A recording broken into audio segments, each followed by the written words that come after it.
Institute of paramedical থেকে বরুণ অধিকারী। আজ বলবো ন্যানোপ্লাস্টিক অথবা মাইক্রোপ্লাস্টিক, যেই প্লাস্টিকগুলো আমরা দেখতে পাই না, সেগুলো আমাদের নাকের ভেতর দিয়ে গিয়ে লাংসে ঢোকে এবং খাবারের সঙ্গে গিয়ে আমাদের পাকস্থলীতে ঢোকে। এগুলো কি করে? জমতেই থাকে, এক সপ্তাহ, এক মাস, এইভাবে জমতে জমতে বছরে প্রায় ধরে রাখুন 250-300 এরকম প্লাস্টিক কিন্তু আমাদের শরীরের ভেতরে জমতে থাকে।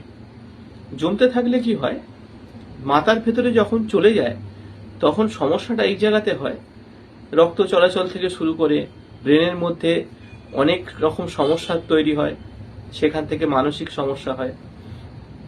আমাদের যে সিদ্ধান্তগুলো ভুল নেই, সেগুলো হচ্ছে আমরা প্লাস্টিকটাকে খুব সহজভাবে ব্যবহার করি, খুব সুন্দরভাবে ক্যারি আউট হয়। মাংসের দোকানে গেলাম, মাংস রুটি নিলাম, মাংসটা আমাকে প্লাস্টিক একটা ক্যারি ব্যাগের ভেতর দিয়ে দিল এবং সেই মাংসটা আমি আবার খেলাম। তাহলে কি হলো, তার মধ্যে কিন্তু ন্যানোপ্লাস্টিক ওই মাংসের ভেতরে চলে গেল। ওই যে ন্যানোপ্লাস্টিক চলে গেল, এটাই হলো মারাত্মক ক্ষতি। এটা কিন্তু ব্যবহার আগে ছিল না। এই প্লাস্টিক ব্যবহারের ফলেই কিন্তু আমাদের শরীরে বিভিন্ন রকম সমস্যা, সেগুলো কিন্তু দীর্ঘায়মান হচ্ছে। একটা মানুষ যখন ভুগছে, দেখবেন সে ভুগতেই থাকছে ক্রমাগত। অতএব আমরা যদি চেষ্টা করি এই প্লাস্টিকের ব্যবহার যদি আমরা কমিয়ে দিই, তাহলে দেখবেন শরীর অনেকটাই সুস্থ থাকবে। এটা কিন্তু আমাদের চেষ্টা করতেই হবে। চেষ্টা যদি আমরা না করি, পরবর্তী প্রজন্ম কিন্তু আরো খারাপের দিকে চলে যাবে। অতএব এই চেষ্টা আমাদেরকে চালিয়ে যেতেই হবে।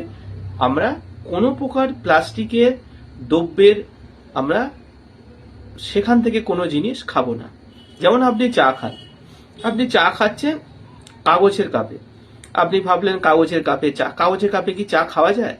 আপনাকে ভাবতে হবে কাগজের কাপের ভেতর একটা পাতলা প্লাস্টিক আস্তরণ থাকে, যেই আস্তরণের দ্বারা চাটা কিন্তু পড়ে না। কাপটা কিন্তু কাগজের, কিন্তু কাগজের কাপের উপর একটা প্লাস্টিক আস্তরণ সৃষ্টি করা হয় যাতে চাটা না পড়ে। তাহলে একটা ওই যে প্লাস্টিকের যে ন্যানো প্লাস্টিক বা মাইক্রোপ্লাস্টিক, ওটা কিন্তু আমাদের শরীরে চলে যাচ্ছে চা খাওয়ার সঙ্গে সঙ্গে। সেটা কিন্তু মাটির ভাঁড়ে চা খেলে কিন্তু যাবে না। অতএব জিনিসগুলো আপনাকে বুঝতে হবে। হ্যাঁ, এই যে ধরুন আপনি যে কোনো পরিবারই এখন কেউ জল খায়, সবাই কিন্তু প্লাস্টিকেই খায়, প্লাস্টিক বোতলেই জল খায়। এটা কমন জিনিস হয়ে গেছে।